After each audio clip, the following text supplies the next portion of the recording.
কেমন আছেন সবাই? আশা করছি যে যেখান থেকে এই ভিডিওটি দেখছেন আপনারা সবাই আল্লাহর রহমতে অনেক ভালো আছেন।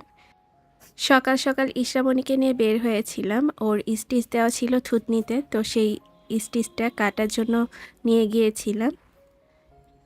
এর আগের ভিডিওতে আপনাদের সাথে শেয়ার করেছিলাম যে ইশরামণি পড়ে গিয়ে থুতনিতে আঘাত পেয়েছে আর সেখানে আমাদের স্টিচ করানো লেগেছে, তো সেই স্টিচটাই কাটার জন্য আমরা চলে গিয়েছিলাম। ১ সপ্তাহ হয়ে গেছে আর ও যেখানে আঘাত পেয়েছে ওই ঘাটা অনেকটা শুকিয়ে গেছে। তো আজকে ঈশান আর ওর বাবা বাসায় ছিল, আমি ইশরামণিকে নিয়ে বের হলাম।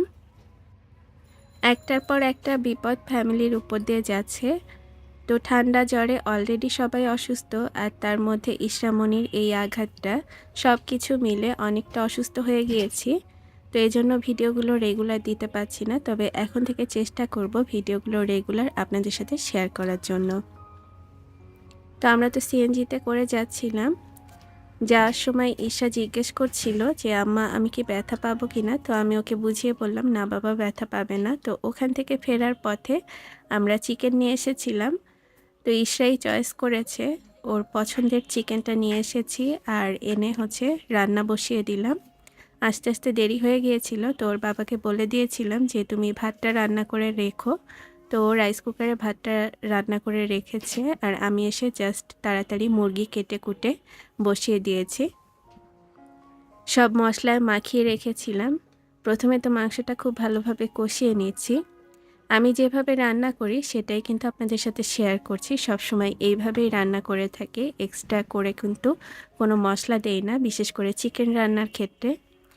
ঘরোয়া সব মশলা আর গরম মশলা দিয়েই কিন্তু রান্নাটা করে নেই। তো এখানে পেঁয়াজ, রসুন, জিরা, ধনিয়া সব কিছুর বাটা দিয়ে দিয়েছি, শুকনো মরিচ বাটা দিয়ে দিয়েছি, আর গরম মশলার যে আইটেমগুলো আছে এলাচ, লবঙ্গ, দারুচিনি, তেজপাতা সবগুলোই দিয়েছি, সাথে গোলমরিচও দিয়েছি। তো এখন প্রথমে ঢেকে এটাকে ভালোভাবে কষিয়ে নিচ্ছি। একটু সময় নিয়েই মাংসটাকে আমি সবসময় কষাই, প্রায় দেখা যায় 15 থেকে 20 মিনিটের মতো মাংসটা আমি কষিয়ে নিই।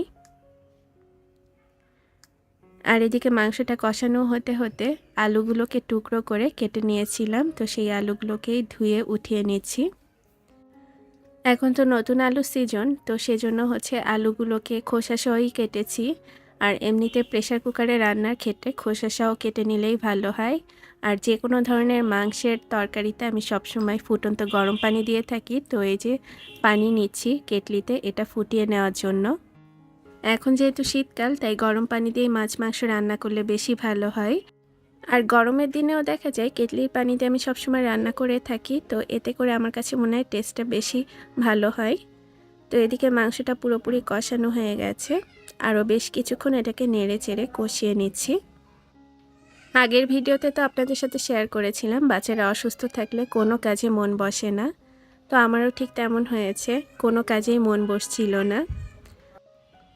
মাংস থেকে যে এক্সট্রা পানিটা বের হয়েছে সেটাকে খুব ভালোভাবে শুকিয়ে নিতে হবে, তারপরই কিন্তু ঝোলের পানি দিতে হবে।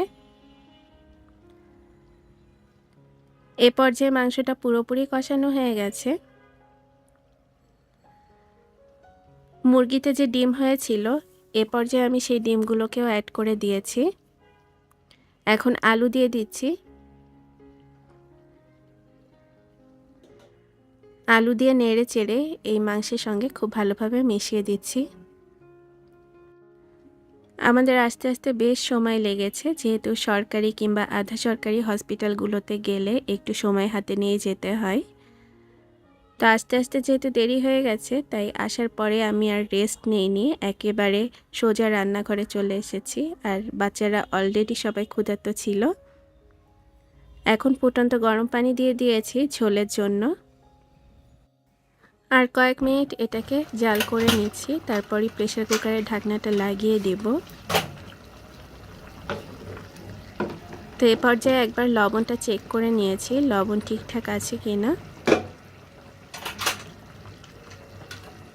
এখন প্রেসার কুকারের ঢাকনাটা লাগিয়ে দিচ্ছি আর গুনে গুনে এখানে প্রায় 8টা সিটি দিয়ে নিচ্ছি, যেহেতু এটা হার্ড চিকেন ছিল, সিদ্ধ হতে একটু সময় লাগবে। রান্নাটা হয়ে গেছে। আজকের এই ভিডিও আপনাদের কাছে কেমন লেগেছে কমেন্ট করে জানাবেন। আশা করছি নতুন একটি ভিডিও নিয়ে খুব তাড়াতাড়ি চলে আসব। সবাইকে আল্লাহ হাফেজ জানিয়ে এই পর্যন্তই শেষ করছি।